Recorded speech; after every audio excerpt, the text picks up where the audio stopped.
Today on the 01581, a conversation with our town moderator, John Arnold, in anticipation of the annual town meeting on March 23rd.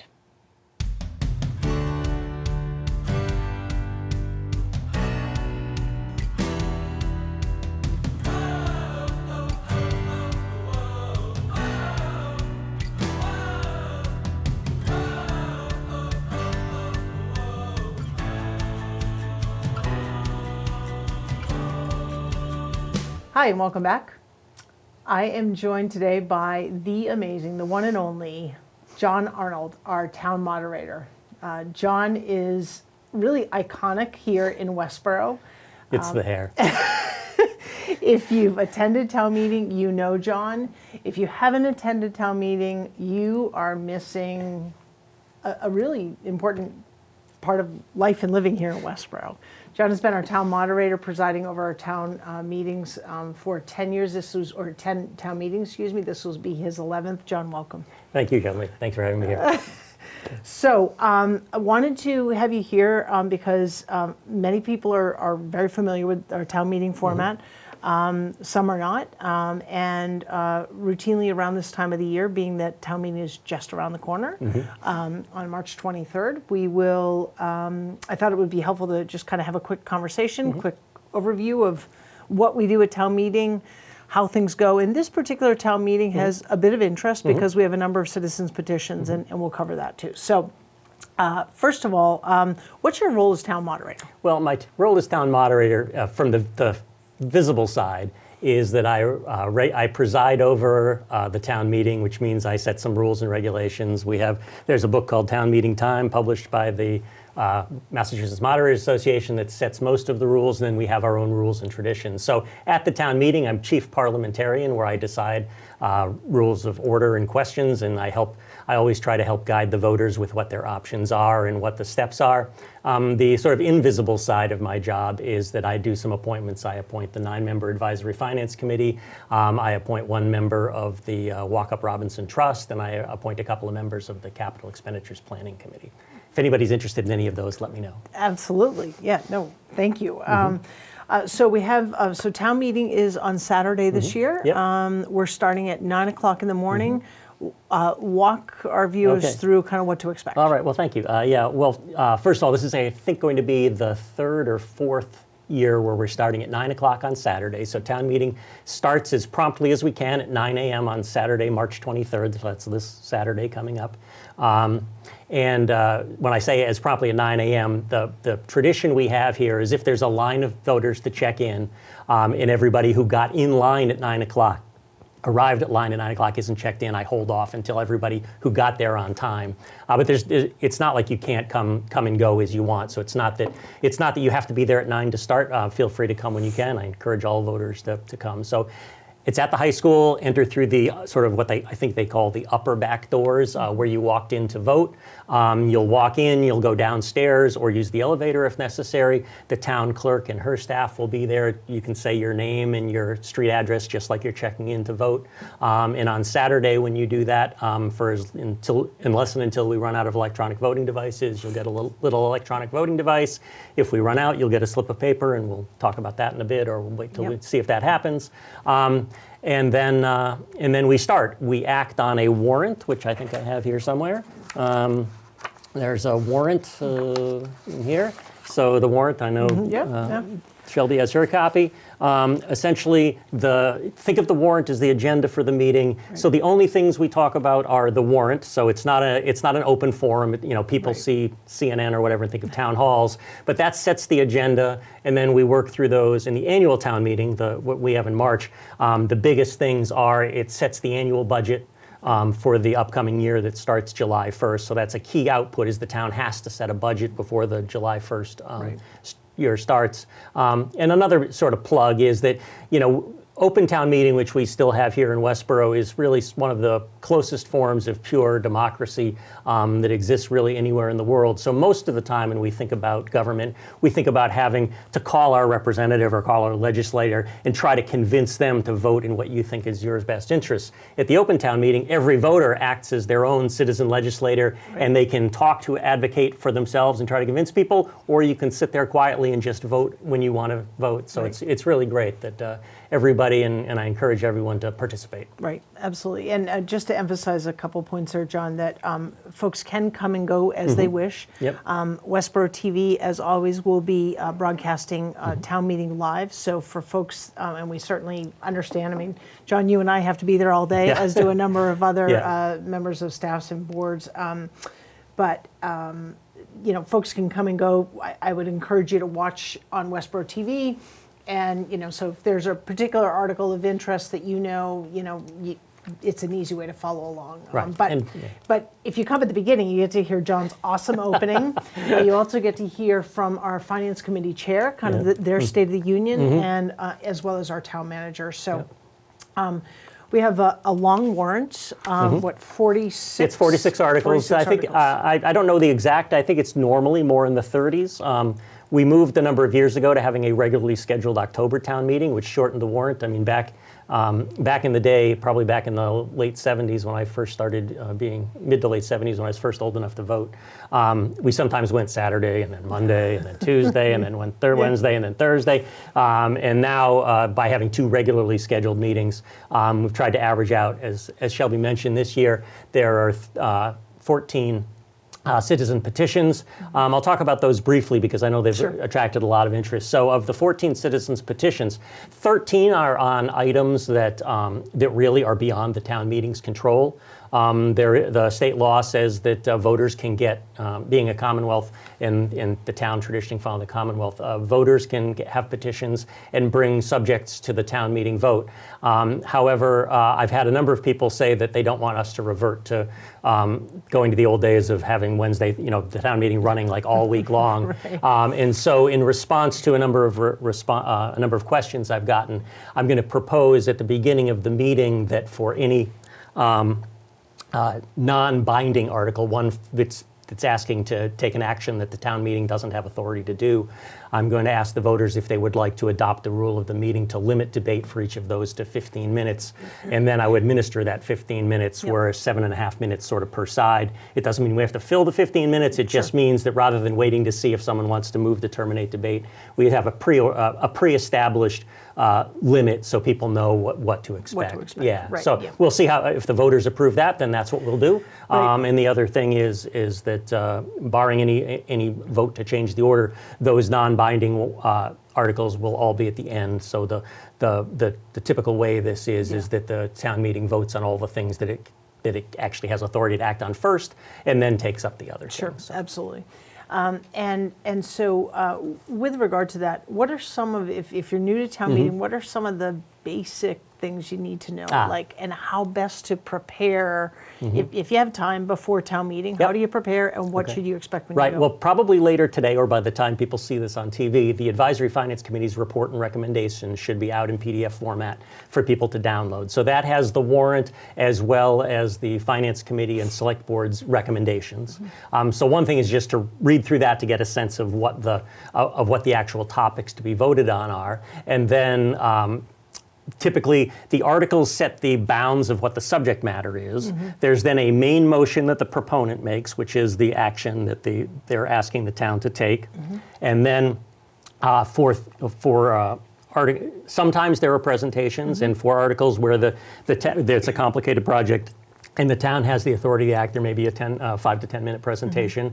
And if people approach me beforehand so we can plan for it, there can be occasional counter proposals. But then once those are out of the way, I move to open deliberations, where any voter can either raise their voting voice or their voting slip. And then in some order, usually random for me going around the room, people can either ask questions or advocate one way or the other for up to 2.5 minutes.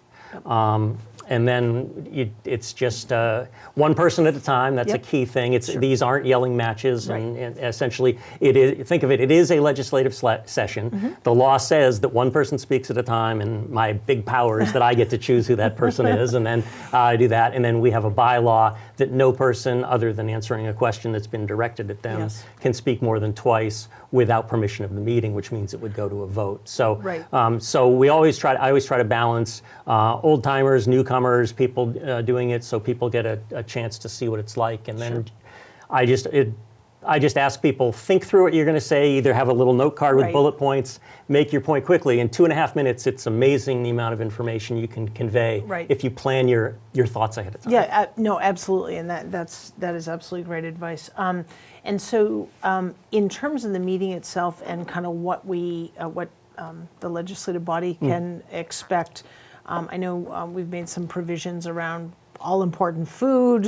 I think the women's the clubs will be there, et cetera. So let's talk about those. Yeah, the mechanics. Details. I mean, we're still. I mean, 300 years of tradition in Westborough, and I think it's only the third or fourth year that we've started at 9 o'clock on a Saturday. And the first year, we decided we were going to try to work through lunch and dinner and absolutely be crazy. And I think it was you, Shelby, one of the first of the select board to mention that by 4 o'clock, it's like, no, people need a break. Because I'm there, I've got like my 2 ham sandwiches, I'm nibbling as we go. But we also want to get as much accomplished. I like food, so let's be honest. We want to get as much accomplished as we can. So our current level of experiment is that the women's club is there selling snacks and water, and I think sparkling water, things like that. The food service vendor from the high school for Saturday at lunchtime is planning on being there to have sandwiches and things. Because it can get messy and we do have to worry about the custodial staff, we ask people to either bring things that don't make noise or don't make a mess. You can nibble very quietly in your seats, but there are tables and chairs, and there will be food service in one of the gymnasiums for Saturday, where again, there won't be a break. So I'm hoping that people can just find either a time where we're between votes, or people can sort of know what's coming up and know what to get. They can just sort of step out. You're staying in the building, so you don't have to turn in your voting devices if you were going home. But if you want to go home, you can. You just have to recheck back in. And then another thing that's come up is we're working through the details of babysitting, because we know that one of the challenges of getting people to come to town meeting for people with younger children is somebody has to watch. So the Honor Society is going to have volunteers. The latest news is that they'll be babysitting from 8:45 in the morning, so just before the meeting starts, until 9 o'clock at night. And we're hoping to have that's staffed by different members of the National Honor Society from the high school on 3-hour shifts coming and going.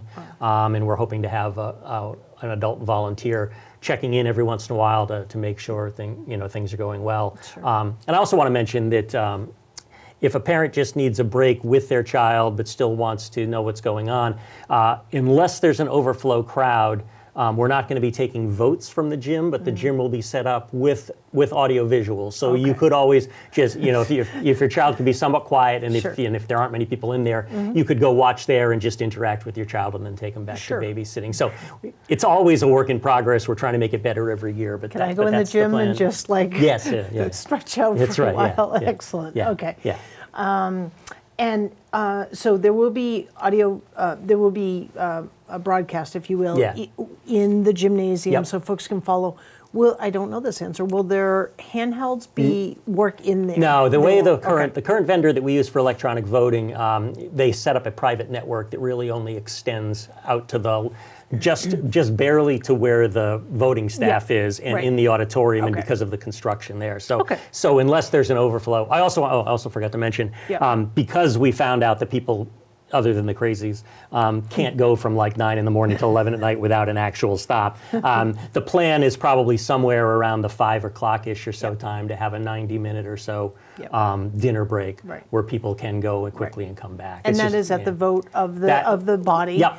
Typically, the select board is sort of giving you the, we think we're time and we'd like to, there's 5 of you to get a sense of how the other voters are. I'm running through all the process in my head. So it's sort of a mutual admiration society where I look to the select board to say what the guidance is. And we also look for a gap between votes, because we don't want to interrupt a deliberation and all that. So, and one of the reasons we do that is because if we're all going to leave the building, we do have to drop off our electronic voting process. handsets and then check back in, and it takes time. Yep. And doing that any less than like 90 minutes Yep. is just too chaotic and doesn't really give that. Sure, absolutely. And so we talked about electronic voting. You also mentioned paper slips. When would those come into play? Well, again, we think I have all the power in the world, and it's always a juggling act for me. We have a bylaw that says I can decide to use electronic voting if it's available. What we found from when we did the second library vote a couple Decembers ago is that if we, to be fair, since electronic voting is is anonymous, Yep. if we have an overflow crowd like 1,000 people and we only have 600 handsets or we run out of seats in the auditorium, we move some of the voters into the gymnasium where they can hear and see what's going on. But if it's just, it'd be up to my discretion whether to have the electronic voting in the auditorium and then do a secret ballot in the gym. That's the way we did it, but we know that ended up taking like 30 or 35 minutes. Sure. It's sort of going to be a judgment call. If I think it would be quicker to just have everybody stand up and do counted votes with the tellers, where we have like 5 or 6 pairs of tellers. They count if I think that that's going to make a big time difference, I might do that. But that's the choice that will come up. I should also mention that because of the cost of the electronic voting, Yes. although because I was too busy with my quote real job last fall to get around to it, I'm going to work with the town clerk and others in town hall to see if there are cheaper electronic voting options. The vendor we have now, quite expensive to carry over from a Saturday till a Monday because they install their private network. They have their own staff there. Right. So the electronic voting that that's been budgeted for is only for Saturday. Yep. If we don't get through all 46 articles by Saturday night, the town meeting would vote when to recess to or adjourn to. Right. Typically that would be Monday night, but we'll leave it up to school availability and the voters. Sure. And if we do that, it would all be paper slip voting, and it's either people stand and hold their voting slip and I assess the vote, and if people agree with me, then that's the vote, and if they don't, we have to count, and at that point, we Right. would do a counted vote with people standing or holding their holding their paper slip and holding them up if they're unable to stand. Yeah. Okay, okay, great.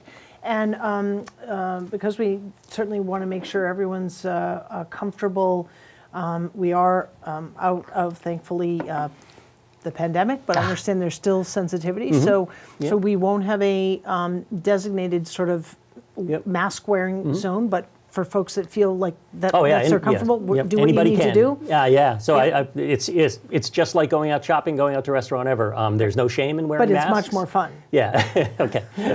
Well, maybe for I you hope and so. I. I try to make it fun, but yeah, I mean, there's no shame, no problem if people Right. want to wear masks, and if they want to congregate around others wearing masks, look for your kind and stay together. Yep. But just the goal is to try to accomplish the whole, because it's better in person and to see the interactions live. Our goal is to conduct as much of the meeting, if not all the meeting, in person in the auditorium. Yep.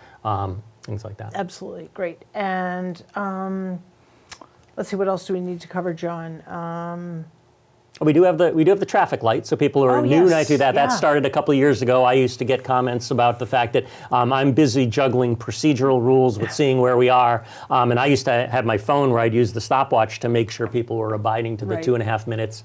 And a couple of years ago, somebody gave me the idea of like, well, can we do something better? And I found a red, yellow, green, so a traffic light that's real, almost like real traffic light size, though not really, that I got on Amazon. I bought, and I'm trying to get some volunteer timers. And so we start out with the light green. When there's like a minute and a half left, it goes to yellow. When you got 30 seconds left, it goes to red. Right. And then when your time's up and you're supposed to stop, either all the lights go on or all the lights off, depending on who's running it to it. And that seems to have been very successful in sort of giving a speaker a visual sense of how much time they have. Sure. And also the rumbling of the crowd gets people to stop talking if they hit their zero light. In worst case, I will say, no, you've got to stop now. Yeah, right, exactly. And just to go over that again, so folks get one chance, kind of one crack at the bat to speak.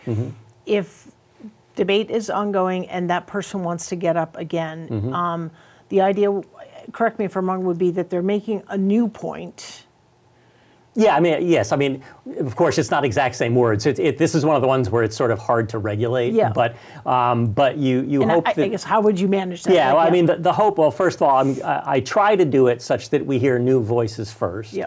Obviously, if people are asking questions, like if somebody's doing a presentation, like on something very specific. Yep. Answering questions doesn't really count because people are asking you specific questions about what about this or what about this. But Right. if you're either asking questions or if you're advocating for or against a point, I try to cycle through everybody so they get to speak once. And if somebody speaks twice, my hope is that you're going to try to emphasize your point or bring up a new point. Right. And it isn't repetitive. And I'll remind people that a lot of times it's much easier to lose people on your side by not being prepared or by being repetitive than it is to gain more proponents. Right. And then again, it's sort of a seat of the pants judgment in the moment call about that. So I mean, Yeah, understood. Yeah, it's tough because people get there like 2.5 minutes at a whack Yeah. time, and then it's it's people get to say what they want within reason, but I strictly enforce decorum, and to make sure we're staying on talking about issues, not about people, and Right. I put a lot of emphasis into that. Absolutely. So this is sort of a good transition to talk about one of the, I like to think of it, if you like games, like a strategic move, which is the, Mr. Moderator, I move the question. Yeah. What is that? All right, yeah. How do you manage that? What does it mean to the legislative okay. body? Yeah, well, moving the question means to terminate debate. So typically, in this, so essentially, obviously, we could talk all night. Sometimes it seems like we do. The motion to terminate debate really comes up. Again, it's a judgment call. First of all, the motion to terminate debate has to be a motion that's really all the speaker says. The rules in town meeting time and the history of the closing debate is you can't try to play privilege saying, I'm going to advocate for it, and then at the end of my impassioned rah-rah speech say, Right. and I move to terminate debate. Right. That's not allowed. Okay. And then what typically it is that I make, it's for big picture items, after about a half hour, 40 minutes, if there seems to be people speaking about the same, no new points being made, and if I think there's been a fair balance of those Sure. for and against, I'll entertain a motion. If I think we haven't quite there yet, I won't allow the motion yet, but I'll explain why and Yep. say, for instance, one of the Well, let's just say it's a big building project, for yeah, example. that's right? an example. Yeah, Big building project, and I don't always know if people are going to be for or against. Right. Often I think I know, and I'm wrong. Yeah. And so sometimes it could be I call 5 people in a row who are like vehemently for it, or Right. accidentally call 4 people who are against it. Yeah. And if somebody says I move the question, we haven't heard anybody on Right. the other side. I think it's fair to say like, okay, well, Yeah. before we allow that, let's hear from the other side. Yeah. And then it's there. And you typically would say, is there anyone that wants to Right, speak yes. in yes. favor So I try to of- explain, if I deny the motion because I don't think there's been Right. adequate debate, I try to explain that and then carry on. Sure. And then after a little bit more, Okay. it can come up again. So again, it's not that it can't come up ever again. It's Okay. just, I try to have it that at least there's been fair deliberations. Sure. Some people ask, why don't we just get all these things on a ballot and go, Right. and it's because the spirit of the legislative process is deliberation. Right. I think we've all seen cases where everybody thinks this has been vetted, it's been vetted, it's Yeah. been vetted, and then somebody will make a speech at town meeting and then go, I hadn't thought of that, and there'll be an amendment. Sure. And those are the things you don't know about unless and until they happen. Right. And so one of the reasons why we don't just say, here's the budget, vote yes or no, Yep. or here's this project, vote yes or no, is that the deliberation is at the heart of the legislative Yeah. process, and that's why Yeah. the rules are the way they are. Right, absolutely. So speaking of amendments, Mm-hmm. what is the process? So anyone can make an amendment to a Mm-hmm. motion, but there's criteria on what can and can't be amended. Yeah, well, we could have a whole episode just on what the scope of the article Okay, is. but as Yeah. a high level, particularly around dollars, right? Yeah. Dollars and cents. Yep. So the word warrant comes from the word warning, and it's a warrant. So essentially, the townspeople have been warned. And unlike the 1700s, when the rule was for town meeting, all the voters had to be there, now the assumption is the public has access to the warrant, they've been warned about what's going to be talked about, and they can be assured that anything not mentioned there is not something that's going to be asked for a vote. So if there's a particular article that's Yeah. written to see if the town will vote to spend $5 on this, Yeah. and that's all it says, Yeah. then my rule of thumb is that it can go lower because nobody minds spending less money, Right, right. but it can only go higher so much. And my rule of thumb is usually like about a sales tax or Okay. a like amount. So it's usually like 7-10%. Got it. That's pushing it depending on the number. Sure. However, the way this sometimes in there, if there's articles for projects where they think there's a known amount, but they're not, but the proponents aren't sure yet, they can write, the article could say to see if the town will spend $100,000 or such other amount the meeting may vote. That opens it up anywhere from 0 to infinite, because the town's been warned. There's going to be a request for money, and we don't know how much it is. And the reason that number is there is a guidance. Got it. Okay. So yeah, so Okay. that's the sort of inside baseball of where I have to make a judgment call of, Wow. do I feel that the voters have been warned that, oh, by the way, we might do this. Sure. And it gets down to technical, how you interpret the English Okay. language. so. Okay, great. So just in closing, I have to go. So why do you do this? Because you get paid a lot of money to do this. Yes, I got paid once. My first year, I I'm didn't. kidding. He doesn't. John does this because my belief is he Yeah. loves the town and Yeah. he loves this Yeah, process. my first year, I didn't know how to say no to the whopping $250 that was offered to me, and we went through the first cycle, and I think my third of it was $70. And that had went into an account of which they took out money, and then for which and then for which it would get put in a TIA, CREF fund or something like Right. that, and then they would subtract out the fee, and my CREF fund would be zero. And it turned out that having the 1099 with the $67 on it cost me more to add to my tax return. Right, So right. ever since then, I have been telling the town accountant, well, regardless of what the town votes, why don't we have it zero? So Zero. why do I do it? Well, I do it because I'm a believer that I think for all of us to enjoy the self-government that is the United States of America, I wish all of us would participate, but some of us have to participate or it doesn't work. And I do it because I enjoy it. I do the moderator thing because my predecessor, Joe Harrington, I thought did a fantastic job, and I liked his style. And I realized that sometimes there have to be people who say, I care about the process in being fair to everyone more than I care about my particular view. So I swallow my pride when there's things I care about, and I say, like, okay, I want to make sure I have an inherent faith that the voters will do the right thing eventually, even if not the first time. Sure. And so I do it because I find that teaching people about how government works and how they can contribute and how they can make a difference even when it seems like they can't is very, very important. It's my contribution to truth, justice, and the American way. Excellent. John, thank you so much. So there it is, folks. Town meeting, March 23rd, 9 a.m.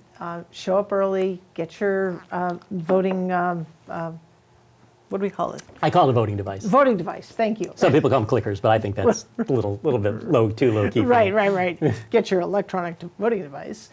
And review the warrant in advance. The R&R, as John mentioned, will be available online the next day or so, but probably by the time you're watching the show, that will be available on the town's website. And with that, we're going to call this show a wrap. John, thank you so much. Thank you. Really appreciate it. Hope to see you on Saturday. Yeah. And maybe Monday. Yeah, we hope to see you. Until then, take care, be well, and look out for each other.